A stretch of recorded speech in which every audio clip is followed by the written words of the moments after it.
Hi ಎಲ್ರಿಗೂ ನಮಸ್ಕಾರ.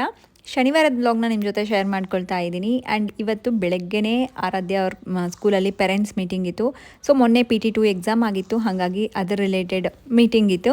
So ಇಲ್ಲಿ ನೋಡಿ ಆರಾಧ್ಯನ ಮಾರ್ಕ್ಸು ಔಟ್ ಆಫ್ 20ಗೆ ಇಂಗ್ಲೀಷ್ 20 ತೊಗೊಂಡಿದ್ದಾಳೆ. ಆ್ಯಂಡ್ ಕನ್ನಡ ಸಿಲ್ಲಿ ಮಿಸ್ಟೇಕ್ಸ್ ಮಾಡಿಬಿಟ್ಟಿದ್ದಾಳೆ, ಎಲ್ಲ ಒತ್ತಕ್ಷರ ಅಂಥವನ್ನ.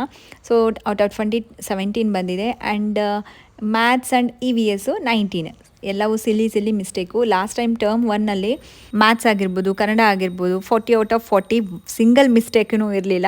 ಬಟ್ ಈ ಸಲ ಸಿಲ್ಲಿ ಮಿಸ್ಟೇಕ್ಸ್ ಮಾಡಿ ಈ ಥರ ಮಾಡ್ಕೊಂಡಿದ್ದಾಳೆ ಅಂತ ಅವ್ರ ಮ್ಯಾಮ್ ಹೇಳ್ತಾ ಇದ್ರು. ಸೊ ಮೀಟಿಂಗ್ ಎಲ್ಲ ಮುಗಿಸ್ಕೊಂಡು ಮನೆಗೆ ಬಂದಾದ್ಮೇಲೆ ಸ್ವಲ್ಪ ಊರಿಗೆ ತೊಗೊಂಡೋಗಿರೋ ಬ್ಯಾಗ್ಸ್ ಎಲ್ಲನೂ ಅನ್ಪ್ಯಾಕ್ ಮಾಡೋದಿತ್ತು. ಅದೆಲ್ಲ ಮಾಡಿ ಮುಗಿಸ್ಕೊಂಡು ಆರಾಧ್ಯ ಎಷ್ಟೊಂದು ದಿನದಿಂದ ಕೇಳ್ತಾನೆ ಇದ್ಲು ಈ ವೈರಲ್ ರೆಸಿಪಿ. ನಾವು ಬ್ಯಾಂಗ್ಳೂರ್ಗೆ ಹೋದಾಗ ಸ್ಟ್ರಾಬೆರಿ ಚಾಕ್ಲೇಟ್ ಅದು ಡಿಪ್ ಬರುತ್ತೆ ನೋಡಿ, ಸೊ ಅದನ್ನು ತೊಗೊಂಡಿದ್ವಿ. ತುಂಬಾ ಇಷ್ಟ ಆಗಿತ್ತು ನನಗೂ ಅಷ್ಟೇ. ಸೊ ಅದನ್ನು ಮನೇಲಿ ಟ್ರೈ ಮಾಡೋಣ ಅಂತೇಳಿ ಟ್ರೈ ಮಾಡ್ತಾಯಿದ್ದೀನಿ. ನಾವು ನಿನ್ನೆ ಬಳ್ಳಾರಿಗೆ ಹೋದಾಗ ಸ್ಟ್ರಾಬೆರೀಸ್ ಎಲ್ಲ ತೊಗೊಂಡು ಬಂದಿದ್ವಿ. ಆ್ಯಂಡ್ ಚಾಕ್ಲೇಟ್ಸು ಅಷ್ಟೇ, ಚಾಕ್ಲೇಟ್ಸ್ನೆಲ್ಲ ಮೆಲ್ಟ್ ಮಾಡಿದ್ದೀನಿ. ನಾನು ಒಂದೇನು ಮಿಸ್ಟೇಕ್ ಮಾಡಿಬಿಟ್ಟೆ ಅಂತಂದರೆ ಸ್ವಲ್ಪ ಏನು ಕನ್ಸಿಸ್ಟೆನ್ಸಿ ಸ್ವಲ್ಪ ನೀರಾಗಿ ಬರಲಿ ಅಂತ ಹೇಳ್ಬಿಟ್ಟು ಸ್ವಲ್ಪ ಹಾಲು ಹಾಕಿದ್ದೆ. ಚಾಕ್ಲೇಟಲ್ಲಿ ಹಾಲು ಹಾಕಿದ್ದೀನಲ್ಲ, ಸ್ವಲ್ಪ ಸಕ್ಕರೆ ಕಡಿಮೆ ಆಗುತ್ತೆ ಅಂತೇಳಿ ಸಕ್ಕರೆ ಹಾಕ್ಬಿಟ್ಟಿದ್ದೀನಿ. ಹಂಗಾಗಿ ಆ ಮೆಲ್ಟ್ ಆಗಿರೋವಂಥ ಚಾಕ್ಲೇಟ್ ಎಲ್ಲ ಮತ್ತೆ ಗಟ್ಟಿ ಆಗಿಬಿಡ್ತು. ಅದು ಒಂದು ಮಿಸ್ಟೇಕ್ ಮಾಡಿಬಿಟ್ಟಿದೆ.